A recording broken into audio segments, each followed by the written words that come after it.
Jump scare? Really? If you're new here, my name is Kylie, and today I will be reviewing and breaking down the entire third season of Scream. So a lot of you guys had this season twisted, thinking that it was the worst one, and I hear you, I respect you, but you're wrong. This season was incredible. Today I am obviously dressed as the lovely Beth, the iconic character from this season. I tried my best to recreate her iconic look. I even put one of my nose rings on my lip.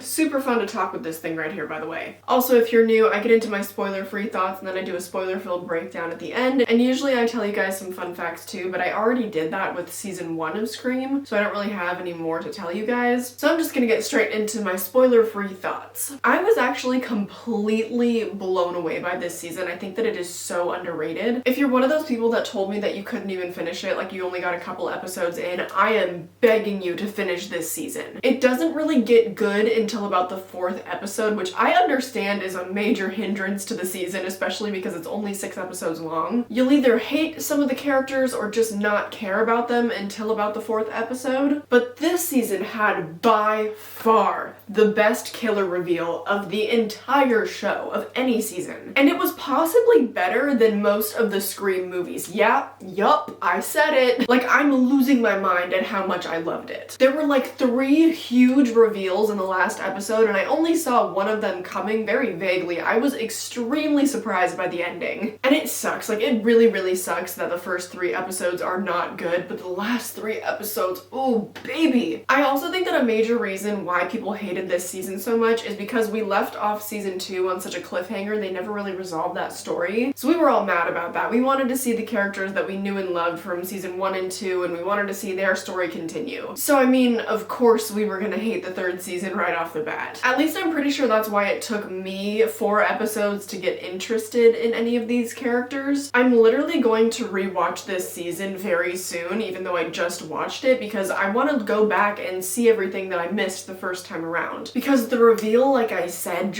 it absolutely blew my mind, and now I'm dying to find all the clues that I missed. Also, one of the main noteworthy things about this season is that we actually get some unique, diverse representation on screen for once. We have far more black characters in this season because it's set in a lower income neighborhood rather than the affluent suburbs we were used to seeing with Scream 1 and 2. I mean, season 1 and 2, but also all the Scream movies are set in like the suburbs. So it's just something that was brand new for Scream. I thought it was way more interesting. Kind of wild that it took 4 movies and 3 seasons of a TV show to show the black perspective, but here we are. I guess I can commend the effort that they finally put forth. With this new perspective, we obviously got some different kind of commentary. There was definitely some race commentary in this show, and a lot of it was really well done and more subtextual, but a lot of it was just very on the nose. I can't speak for that community because maybe that on the nose commentary is what they want to see. I just personally feel like a lot of it could have been delivered with some more subtlety that would have been maybe more effective. For example, a small but prevalent thing that they show is that they all have to go through security checks just to get to school or just to go to the homecoming game, and the police officers are performing them, which is something that struck me because growing up in a more affluent neighborhood, I never had to deal with that. I've never had a security check on me before going to get my education. And I think that that was a great, more subtle way of showing and not telling. However, in some circumstances, the commentary felt so on the nose that it almost didn't feel realistic. In one instance, Keke Palmer's character is walking up to a couple of police officers and she just really loudly is like, "I do not have a weapon." And maybe this is just more of an artistic preference of mine because I prefer things to be a little bit more implicit, but I think that this moment could have been workshopped because as is, I just think that it's lacking tension, so I have some suggestions on how that could have been made better. Like, what if she and one of the officers were making eye contact as she was walking up to them, and like maybe he gives her elevator eyes and kind of looks her up and down and just instinctually kind of goes and puts his hand on his hip near his, you know, weapon, and then through insert shots we could see her kind of, you know, pulling her hands out of her pockets, kind of maybe holding them up just like this, like, you know, I don't have a weapon, not verbalizing it but just showing with body language like between the two of them. And then maybe we could have an insert shot of Beth and her expression or something just being completely oblivious to what's going on because it's something that she doesn't have to worry about approaching police officers. That's just one example of many, and like I said, a lot of the commentary was more subtle like that and it was really good. And the cast of this season was also pretty incredible. Some of the characters were definitely a little bit lackluster, but as I said, we had Keke Palmer, we had Tyler Posey, we had Tony Todd. I'll talk about them in my character breakdown, which is right about now, but I'm just gonna wrap up my thoughts on the show. I really just can't recommend end this season enough. Especially if you're a Scream fan, Roger Jackson came back to do his voice performance over the phone. Tony Todd is in a couple of episodes, and of course he brings great energy. Sure, a lot of it is stupid and it won't scare you, but it just keeps getting progressively darker as the season goes on. It just gets better and better, and I promise the ending, you think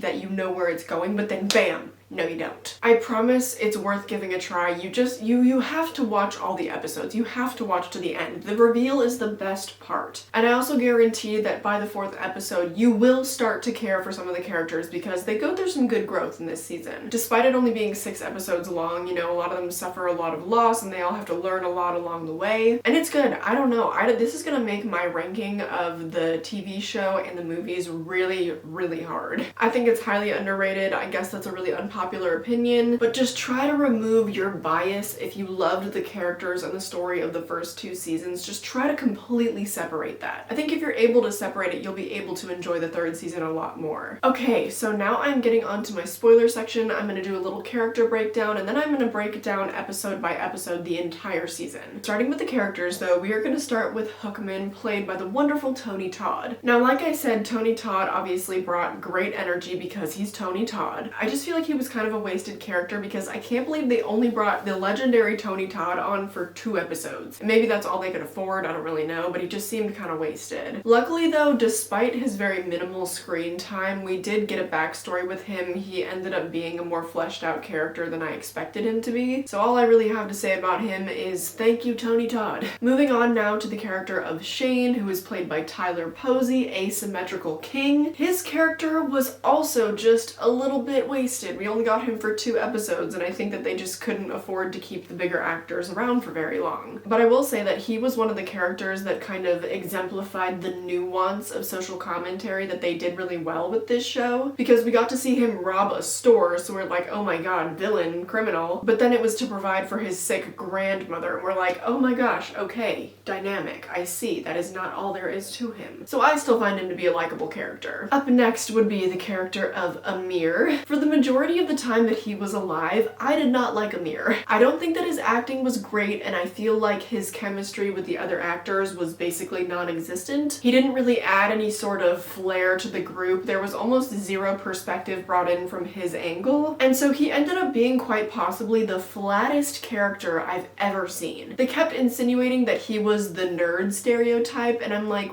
could you maybe prove that though? All I've really seen of him is that he works in his parents' donut shop, and he's kind of timid. Is that what constitutes a nerd trope? I don't know, but I started to really like him right before he died, so yeah, that's Amir. Up next would be Jamal, but they referred to him as Jay, and he was played by Tyga. Okay, this little lip ring keeps popping out. That is very annoying. I just can't with this. I can't with this little ring on my lip. Okay, so Tyga. Not the best actor, but I honestly feel like he pulled his weight for this show. Also, did you guys know that Tyga was 5'7"? I'm so happy about that. I'm so happy whenever I learn that I'm a lot taller than like male rappers for some reason. So anyways, moving on to the next character, played by Keke Palmer, Miss Kim. Honestly, she kind of bothered me a lot for the majority of the show. The commentary that was shoved down our throats most often came from her, and that would just kind of take me out of the show, which is why I prefer more subtlety. So out of the entire show, she was one of my least favorite characters, which is unfortunate because I really like Keke Palmer. But shout out to Miss Keke Palmer because she was the only actor in this entire show that could bring real tears to her eyes. She honestly deserves more, and she's gonna be breaking into the mainstream very, very soon. I believe she's gonna be in Jordan Peele's new movie coming in 2022, right? But anyways, she went through good character development, especially after losing her friend Manny, and she ended up being an amazing final girl. I think what bothered me the most about her character though, and why I didn't necessarily love her, is that they tried to give her the catchphrase double damn. It just didn't work for me. Up next, just very briefly gonna touch on the character of Manny because I don't feel like we got to explore him very much before he died. We got a moment of growth when he finally stood up to Kim, but then he ended up getting killed, so that was just kind of a bummer. I feel kind of indifferent towards him just because he died so early on. We never really got that close to him. So I'm gonna move on to the character of Liv, who was a roller coaster of a character. At first, I really liked her because she seemed like a really sweet character and I was rooting for her relationship with Dion. on. And then I hated her for like 4 episodes straight because she was just such a little snitch. And also, I definitely thought that she was the killer for a very long time. She also made a lot of really stupid decisions, but it's a horror show, so someone's gotta do it. Speaking of stupid decisions, we have Dion. Or should I say Marcus? Oh, he was a really likable character. I like that he was really well-rounded, and albeit maybe a little stereotypical, but it wasn't a hindrance to the character. What was stereotypical was just his background. Like, he came from impoverished conditions, but he played sports and he wanted to go, you know, to the NFL or whatever, or play in college so he could support his mom. It's cliche, but sometimes if it's not broke, don't fix it. I think that it worked for his character. Obviously, later on we find out that he's really Marcus, and you're like, oh, well, maybe he is a piece of shit. But we'll get there when the time comes. Next character, and definitively the best one, obviously, would be Beth. You know what? I'll put on my little lip ring in honor of Beth.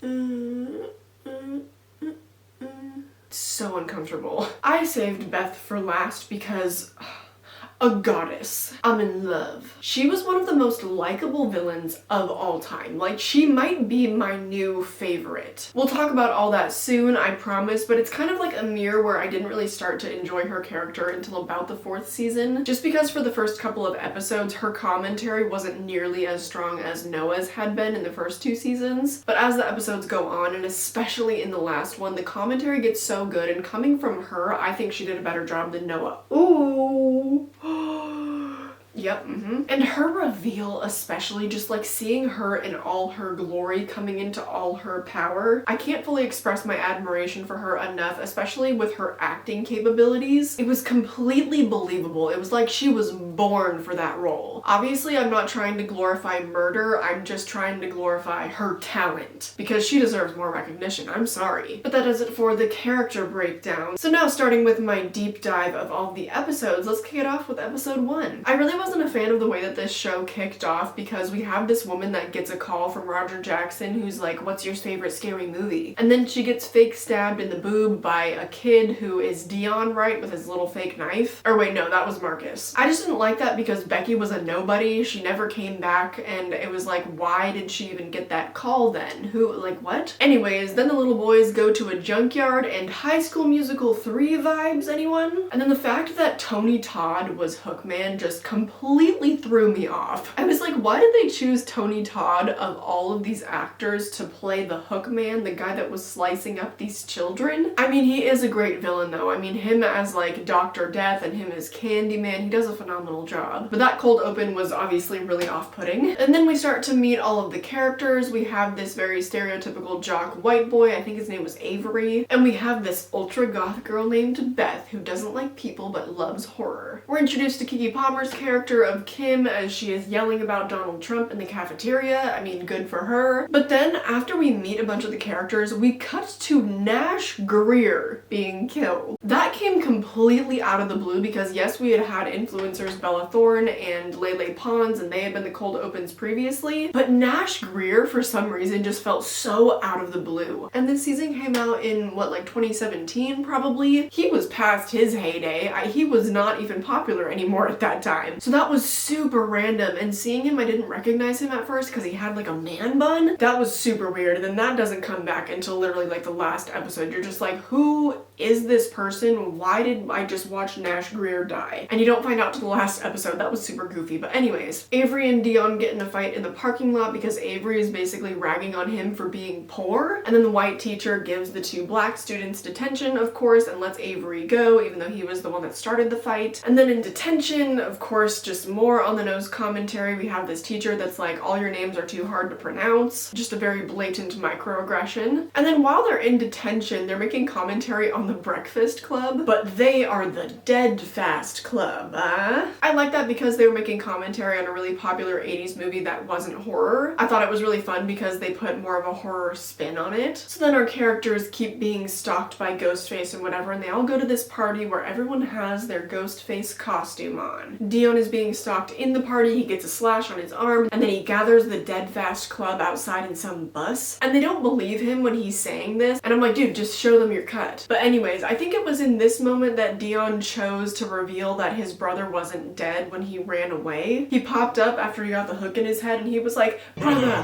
help me." So at this point I was like, okay, Marcus is totally alive and he's exacting his revenge, which is exactly what they wanted me to think. And while we're in this scene, Beth makes some commentary that they are the type of characters that would get killed first in a horror movie. And this was, I think, the first point of commentary in the show. It was at like the end of the first episode. I was like, oh my god, finally. But then they totally flipped that trope on its head, because then Avery, the stereotypical white jock, is the first to die. I liked that. Well, he was the first like relevant death to them. Nash Greer is also a white person that died, but he was super irrelevant because we hadn't even seen him before, and then we're like, oh my god, wait, Nash Greer, and then he died. So anyways, thus ends episode 1. On to episode 2. We open with Kiki Palmer watching Rob Zombie's Halloween, which just yikes. Then she starts to get stalked by Ghostface, but smart Kim, she runs outside and makes a whole ruckus, just makes a bunch of noise, which I think is really smart. You typically don't see that kind of behavior in slashers. And then she finds, I believe he was a dealer, she finds him with his throat cut. But then when the police come, I just feel like the commentary is a little bit too on the nose yet again, because the police officer, not only does he not listen to her whatsoever, but he doesn't write down a single thing that she's told him. And I just think that this could have been workshopped. Like, what if she got the call from Ghostface and she got a bunch of threats and whatnot, and then she called the police and she was like, there's this person that's claiming to stalk me, they say that they're outside of my apartment right now, like, please come. But then because they take so long to get to low-income neighborhoods, the killer would have all the time in the world to chase her around and then kill her friend. So I think I would have loved to see that death on screen with her like looking at the killer and just being like, man, where the hell are the police officers? Because then that would just comment on the lack of response to underprivileged neighborhoods. Because I just feel that by completely vilifying a cop, you're losing part of the audience there. And it may be totally accurate, like I'm not discounting this as accurate commentary. I just don't want the message to get lost on some people because they're too busy thinking, well, ugh, a cop would never behave this way. Moving on though, later in the episode, they all come together and they decide, let's find the killer. I loved that kind of Jordan Peele commentary where Kim was like, I'm gonna make my own rules, and they basically decide to flip the script. After that, we see Shane stealing from a pharmacy at gunpoint, and we're like, whoa, evil. Also, especially because he's doing it in the Ghostface mask. And then Liv tells Dion that she thinks that Marcus is alive, and he just won't hear it because he's like, when he died,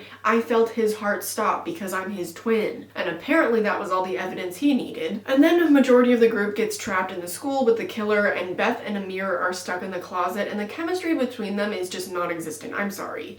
Can we get out of here, please? If that's what you really want. I don't know what I want. All I know is you smell like Skittles and smoke. It's intoxicating. Well, then why don't you taste the rainbow? It's just ridiculously forced. They're trying to set up this relationship between them and it just does not work for me. And also while they're in the school, Shane and Kim run into one of the killers and Shane literally has a gun. He could just point it at him and be like, take off your mask. Or they could have shot him or whatever, but they don't. And it's so infuriating because you know that the only reason that they don't unmask them is because it's a show. They have to do it for the plot. They can't reveal them until the very end. Then after that whole ordeal, we have Beth and Amir. I think that they're in the donut shop or something, and he tells her very explicitly, I don't really want to be with you. I don't think this would work out. And it's like, yeah, no shit. You guys have no chemistry. That whole subplot just kind of infuriates me at this point. Then we see that Shane has stolen the goods and was trying to get money to help his sickly grandmother. Now that is some really good, more subtle commentary because his impoverished conditions led him to a life of crime, just trying to support himself. It's kind of confusing though why this show was either very subtle or very straightforward with their commentary. I didn't really find any middle ground. And then Shane's death was probably one of the grossest and most gruesome of this entire season, and maybe of the whole show, but I also only say that because I have an intense fear of needles, and also seizures really freak me out, and they did all of that. They stabbed a needle into his eyeball, and then he had a really gross, violent seizure. So I was pretty upset by Shane's death because we had just finally witnessed his humanity, and then he gets killed. And it's also upsetting because it's Tyler Posey. Like I said, I feel like they maybe just couldn't afford to keep him on for more than 2 episodes, but I was kind of bummed out by that. Moving on now to episode 3. We open this episode with Dion suddenly wanting to find his lost lost brother. It's really not clear to me why he flipped and changed his mind. I really would have loved to see that realization on screen. Like, if we got to see on screen his process of thinking that maybe his brother is alive, I would have rather seen that than the awkward relationship between Amir and Beth. Like, show us Dion having a change of heart. Maybe he looks through some old scrapbooks, some old photo albums, and he sees pictures of him and Marcus, and then he's like, oh my god, maybe he is still out there. I gotta find my brother. Anyways, after he has this change of heart with Liv and kind of confessing that to her, he gets to kiss the girl. And I'm into it. I actually really like their relationship, but it's not clear to me if that kiss actually happened, because after that we have one of the best like scares of this entire season. He wakes up and Liv is just dead next to him, covered in blood. But immediately after that, when he got stabbed by Ghostface, I was like, oh, well, this has to be a dream because they're not gonna kill off two main characters right now. And I just think that sequence needed to end sooner, because he gets stabbed and then his evil twin is just yelling at him, and it goes on and on and on, and you're like, okay, well, at this point I know it's a dream, so stop trying to play me. At this point, I wasn't a fan of this season, and I made note of the fact that so far the best scare of the whole season was in a dream.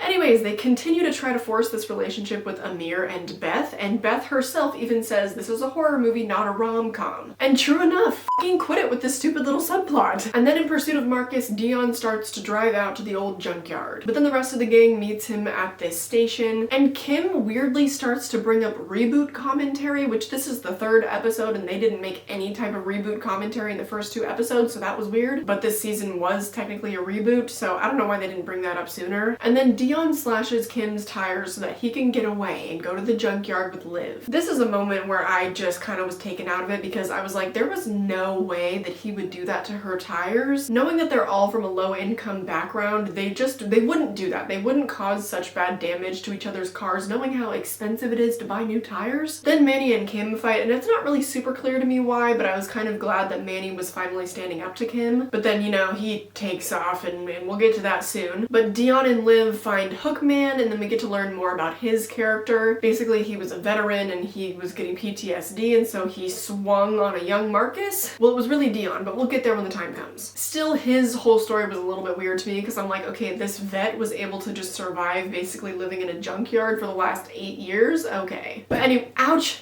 Okay, but anyways, then he admits that he actually found Marcus's body about 6 months after he attacked him. But it's like, then why didn't he get the cops? Why didn't he make sure that the body was returned to the family? Why did he never tell them? And they just believe this strange old man at face value, even though all that they have of evidence of this is his little mask. But then Luther just gets completely ripped open. Poor Tony Todd. Then Kim gets chased by the hillbillies at the station, and while she's on the road being chased, she doesn't think to hit the brakes once. She just gets run off the road and she plows just straight through a cornfield. At this point, I definitely thought that Liv was the killer, because I didn't understand why she just completely disappeared when Luther got slashed open. And then the killer was also with Manny in the cornfield, and I was like, wait, there has to be two killers because they're in two places at once. But at this point, I thought that the killers were Amir and Liv, so I was a little bit off. Then of course, Manny burns up in the car, and then after this whole ordeal, Amir tells Beth, well, I found your shoes and I thought that you were gone. So now he wants to be with her. And then they try to just blue ball us with their first kiss because they keep getting interrupted. I just thought that was dumb, because they kept doing this with Zoe and Noah in the last season, with them, you know, doing it for the first time. And a first kiss is just a little bit impactful, and I'm like, you guys already did this to me. We end this episode with Dion coming to the conclusion that Marcus is really gone now and they're not gonna look for him anymore. And Liv comes to the realization that the killer has to be one of them. And at this point I was like, yeah, bitch, it's you. And then it's revealed that she has this little Heidi drawer in her bedside table, and she pulls out a lighter and burns herself with it, which was very reminiscent of when they had Gustavo sniff and steal Brooke's lipstick in the last season. It's like the makers of the Scream TV show just don't really know how to organically arise suspicion, so they just tell the actor, well, just do something weird. So we got Liv burning her arm in this season. Moving on now to episode 4. Okay, I can't do it. This thing is,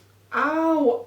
Oh, this thing was hurting my lip. I feel like I'm gonna have a bruise there. Oh, it's so much better. It was at this point that I made a call on the very first reveal that we got later on in episode 6, because I said, what if Dion is really Marcus and Marcus killed Dion before we knew it? So I basically called that Dion was actually Marcus really early on in the 4th episode. But that was the only big reveal that I guessed before it happened. Okay, you know what? I'm taking this one out too. Oh! Oh, this did not feel good. I just had a little tiny piece of wire that I was using as a septum piercing. But then Amir goes over to Beth's house, and what? Beth is not wearing any makeup. What I don't understand about that though is why are all of her piercings gone too? But anyways, I don't really like what they're trying to imply there, especially with Amir's reaction that, oh, she's so much softer and prettier without her makeup. Oh, she's a real girl. Because if makeup is how a girl feels in her truest form, then just let it be so. But I do like that it kind of symbolized her lowering her guard around Amir. We find out later that that was very tactful though. And then she speaks very candidly about how, you know, she knows about all the horror movie tropes and everything, but she doesn't really know what's gonna come next because she's just as lost as the rest of them. I made a note that says, sounds fake. Little did I know. Then Dion goes over to Liv's and they sleep together. Everybody's just getting laid in this episode. But now I'm actually starting to get into the rest of the characters, especially Beth and Amir, because Amir makes music for Beth and he samples stuff from horror movies and makes really good music that just caters to her taste. I thought it was actually genuinely very cute. And Beth also started to become a little bit more humanized and she was opening up and we saw her sort of with her guard down and I was really starting to like them. And then Kim also has a really emotional moment up on the rooftop because she's grieving losing Manny and she's starting to go through some development as well. But then I start to suspect Amir even more because he tells Beth, you'll be safe tonight. So I'm like, okay, killer, you know who's safe tonight? What's up? Then we're back with Dion and Liv and he finds this receipt and he's like, Liv, why do you have this receipt? And then Liv calls her dad into the room and it's because she found his gun. And her dad being a cop, like that just felt like such a violent thing for Liv to do, especially with the context that we now know surrounding Black people's experience with police officers. I kind of felt like this was another slip up, like the same thing with the slashed tires, but maybe the fact that Liv's father was a police officer would kind of make her blind to the knowledge of what could possibly happen if they were alone together. Then we're back with Beth and Amir, and Beth comes to the conclusion that Liv is the killer, same conclusion I came to. And I really love all the paranoia that's starting to pop up amongst this main group of people. They're all starting to suspect each other, and so the paranoia and the tension is rising. Then it's revealed that because of her parents' divorce, Liv became really unstable, and while Dion and Liv's dad are out driving around, he says, I'll be right back. And I was like, oh my god, of course he's about to die. And then he just trips. You think that he's dying, but he just trips, and then he comes back to the car and he actually gets stabbed. I thought that was a genuinely really good and funny misdirect. And then Dion has to split because we know what happens if he had been found by the cops next to a stabbed police officer. And then in the finale of this episode, we're back with Amir and Beth, and Amir just gets sliced up through the gut. This show just really has a habit of killing people off right when I'm starting to like them. Although he did sacrifice Dion to the killer by texting his name, so ultimately he probably wasn't worth rooting for. Now getting on to episode 5, Dion is finally wising up and he cuts off Liv, and I would too because she just seems out of whack. Then Kim and Beth team up, and that is just kind of the most unlikely pairing that I could think of, and then Kim starts making buddy cop movie commentary. Then when Dion is getting picked up from the police station by Jay, their whole conversation in the car was whatever. I just thought it was really funny because Tyga was supposed to pretend to be driving and he just doesn't break eye contact with Dion. Like they're literally driving and he's just looking at him like, yeah. And we're having a conversation and I'm not looking at the road. But then this leads to Dion finding the costume in Jay's trunk and you're like, oh, suspish. But then you're like, well, everyone at that party had them, so And then Jay is like, do you want some answers? And Dion's like, yeah. And then Jay takes him to a party. So then to try to get some answers out of him about the Mr. Fade, Kim tries to, you know, work her magic on him. Then they show Keke Palmer dancing on Tyga kind of in slow motion and it's very sexualized just because of how the cinematography is. And it's very focused on like her hips and it's slow motion and everything, and yet it's still so awkward, like neither of them really know how to dance with each other. Then we find out that Jay is Mr. Fade and also that Jay is one of the killers. Oh, what? Then the next death is in the hospital, I believe, because this police officer steals some pills and he starts to take them, and then he gets murdered, and that was really unclear to me. Was that even part of the plot or was he just in the way? Did that ever come back up again, even during the reveals of when they were revealing who killed who? I don't remember, but that just seemed really random. Then while we're still in the hospital, Dion saves Liv's dad's life, and I think that was a really good sequence. I actually felt like that was a really well done scene, which then that causes Dion to make up with Liv, but you don't really really root for them at this point, and it's not like an aw moment because you still think that Liv is the killer. They've literally just been vilifying her for like the last 3 episodes, so you're not really supposed to be like, aw. You're supposed to be scared for Dion. But then in the very end of the episode, Jay gets a call from the killer from the Roger Jackson voice, and he gets stabbed real bad. And then we're like, oh my god, who is the killer? So episode 6, definitively the best one of the entire season, obviously. Dion is being confronted like crazy by the killer to dig into himself and find out what's wrong with him. Because he's like, I know I'm a coward. I ran away when Marcus was being killed. And the killer is like, no, deeper than that. This leads him to almost confess something at their high school rally, but then he doesn't, which is just kind of a weird moment. And then we head over to a football sequence. All of a sudden we're supposed to care about football, but it does work for me because we know how badly Dion wants it. And then they win their game and the music kind of swells and it's just such a feel-good moment. I feel so sappy, but that just made me so happy. And it's a moment that feels earned because we know how much he's been through at this point. And then Dion and Liv kind of had their little moment up against the fence during the football game. It reminded me so much of high school because, to be honest, I kind of did the whole dating the quarterback thing. No, I'm just kidding. There's nothing wrong with that. I'm just, a very different person now. Then we're back with Beth. Beth starts to talk about the concept of the final girl. In horror, she's everything. Oh my god, what a moment. She talks about them like they're some kind of angel because she describes them as the moral compass of the film. And when she says it, she's just like, oh, the final girl. You know what I mean? And then after that, Dion bears his soul to Liv, or should I say Marcus? I called it. It was a stupid prediction, but I called it and it was actually a good reveal. I think it is pretty insane that he just became Dion and completely stole his life. I can't really think of a time that this has been done before because we've had evil twin stories before, but this was something new. I feel like they put a fresh spin on this. Then we just continue to get more immaculate commentary from Beth. There's a jump scare and she literally goes, oh, jump scare? Really? I think that her commentary at this point is just actually so hilarious. Then we get even more from her because Liv gets a call that they have to go to the school and Beth is like, cool, no way I'm doing that. And Liv is like, well, or Dion dies and then they have to go. And that's what I'm saying why I like a lot of Beth's commentary better than Noah's, just particularly in this episode alone. Then I'm just gonna skip ahead to the next big reveal, which is that yes, Jay actually was one of the killers, which granted had already been revealed, but then he got stabbed, which just totally changed the game. And honestly, Tyga's line delivery was not that bad. I actually thought that it was pretty fun. I also love the way that it's shot with them revealing his face in all of the death scenes. We get to revisit them and see who killed who. I think that that was so much more artful than it had been done in previous seasons and in any of the movies. We also learned that Jay knew that Dion wasn't actually Dion because apparently Dion had been introduced to Jay before Marcus even knew about Jay's existence, and they had gotten really close. So then when Dion died and Marcus was pretending to be Dion, Jay obviously gave him a lot of shit for not treating him like a real brother. And then one of the best lines of dialogue of this whole show came from Tyga of all people, because he's like, I was working with someone and then I got stabbed in the back. Well, actually the front.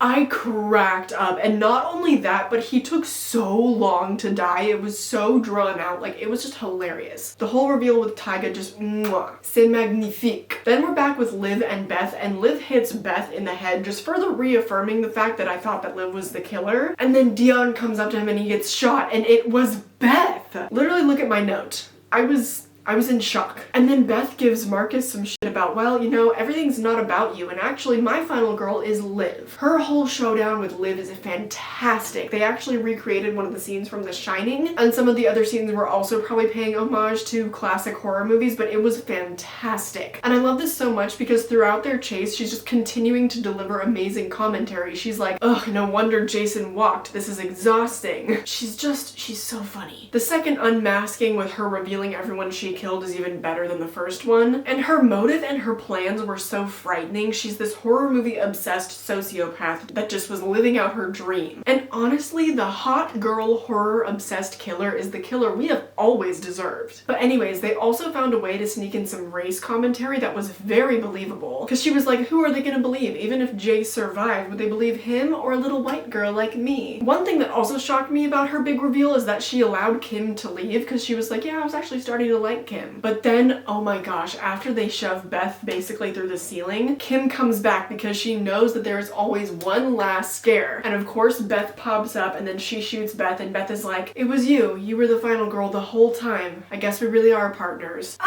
Oh my god. It was such a good callback to their buddy cop commentary. Oh my gosh, I was living for it. And then we had 3 final people. We had 3 black people as the final group. It was just so refreshing to see 2 black girls and a black guy be the final people, because it was something we really hadn't seen before. But then at the very end of the episode, Marcus starts to get a call from an unknown caller ID, and I was like, no, you can't leave it on a cliffhanger, no. And then he just doesn't answer the phone. Oh my god. He just rejects the call, and then the final shot of this movie is this really bright and colorful kind of rom-com-ish moment with him smiling down at Liv. It's just so hilarious because, like, if they don't answer the phone, there's no more movie, there's no more TV show. And I think that's something that's probably been brought up in conversations about Scream. It's like, just don't answer the phone, right? So I thought that was just an immaculate way to end the season as well. But looking back and reflecting on this season, I just can't believe that it really was Beth manipulating the entire situation the whole time. I love Beth. I absolutely stan Beth. We finally had a hot killer. It's just what I've always dreamed of. I think it was just such an amazing season. I think it's such a shame that a lot of people didn't really give it the chance that it deserved. I also think it's a shame though that I really wasn't invested in like the first 3 episodes, and it took a while for me to start caring about it. But the last couple episodes and the reveal just completely 100% made up for it. Like I said, I think I'm definitely gonna rewatch it soon because I just want to relive this whole thing knowing what I know now. And yeah, all I really have to say is that I loved it and y'all are tripping. Not only did we finally get a slasher from a more unique perspective, but it also had one of the best reveals of the entire franchise. But that's it. That is my review on season 3 of Scream. I can't believe I watched that entire show so quickly and covered it in the span of 3 weeks. That was so much work, you guys. Oh my god. As you can probably tell by the length of these videos. But I really hope that you guys give this season another chance. I think it was my favorite one. As always, all my social media and my Patreon will be linked down below, and my vlog channel. Perfect timing. Someone is apparently using a chainsaw outside. But as always, all my social media, my vlog channel, and my Patreon will be linked down below if you want more content from me. I hope that you enjoyed this video, and I hope I got you in the next one. Bye!